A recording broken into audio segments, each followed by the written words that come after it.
Pouca gente realmente entende o poder que o dólar tem no mundo. A maioria das pessoas pensa que o dólar é apenas a moeda dos Estados Unidos. Mas a verdade é muito mais profunda, mais estratégica e, para alguns países, assustadoramente perigosa. O dólar não é apenas uma moeda nacional. Ele é uma ferramenta geopolítica, uma arma silenciosa, um mecanismo de controle que atinge governos, derruba economias e influencia decisões soberanas. E o mais impressionante, tudo isso acontece sem precisar de um único disparo. Para entender isso, primeiro precisamos olhar para a história. Após a Segunda Guerra Mundial, o mundo estava em ruínas, a Europa devastada, a Ásia desestruturada, os sistemas econômicos quebrados. Foi nesse contexto que os Estados Unidos emergiram como a principal potência mundial. Em 1944, antes mesmo do fim da guerra, representantes de 44 países se reuniram em Bretton Woods, nos Estados Unidos, para definir as novas regras da economia global. E o que nasceu ali foi um novo sistema monetário internacional. Nesse acordo, o dólar foi colocado como a moeda de referência global, atrelado ao ouro. Todas as outras moedas passaram a ser lastreadas no dólar. Isso deu aos Estados Unidos um poder sem precedentes. Mesmo depois do fim do padrão ouro, em 1971, o dólar continuou sendo o centro do comércio internacional.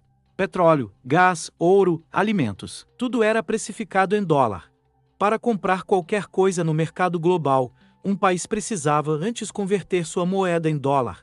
Isso forçou os países a manterem grandes reservas em dólar em seus bancos centrais. A estimativa atual é que mais de 60% das reservas cambiais globais estejam em dólar. Só que isso tem consequências. Significa que, quando os Estados Unidos imprimem dinheiro, e eles podem fazer isso sem pedir permissão a ninguém em todo o resto do mundo sente.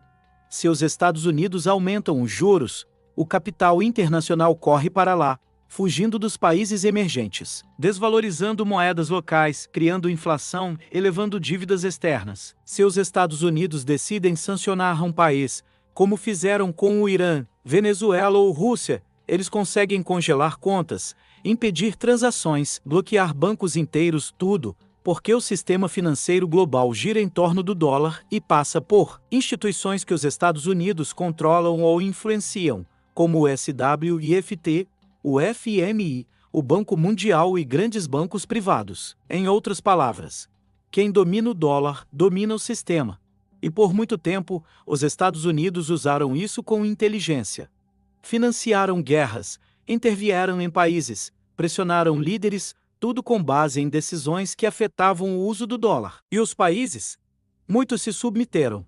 Porque sair do sistema era quase impossível. Até agora. Porque algo está mudando.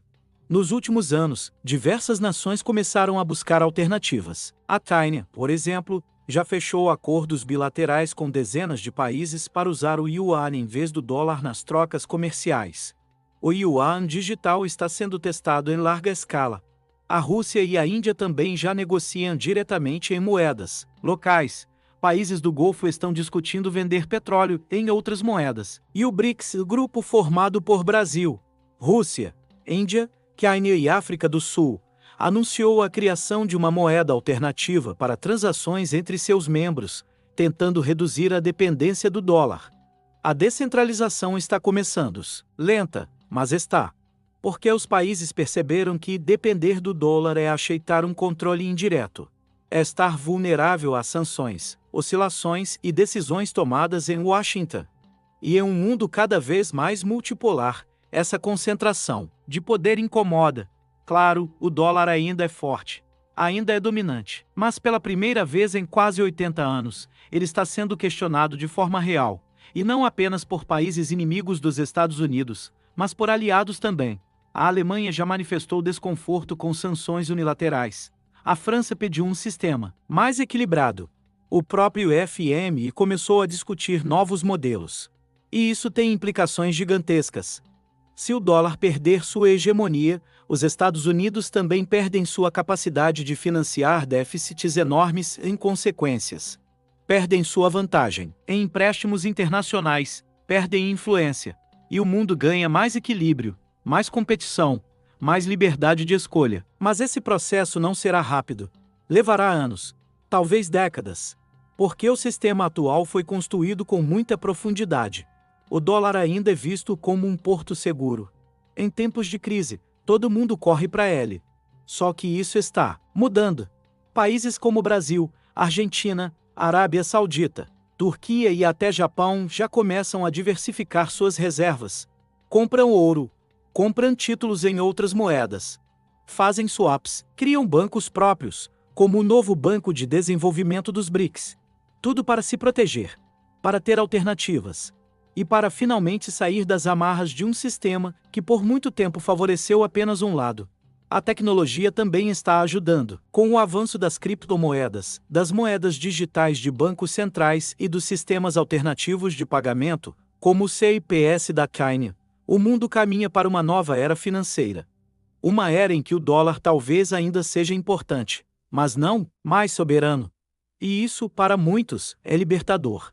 Porque significa que um país poderá negociar, crescer, investir e até errar, sem que isso dependa de um código em Washington.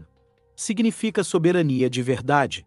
Mas é claro que esse movimento não acontecerá sem resistência. Os Estados Unidos sabem o que está em jogo e vão tentar manter sua posição a todo custo. Seja com diplomacia, seja com pressão, seja com mais sanções. Mas o tempo é implacável. E a história mostra que nenhum império dura para sempre.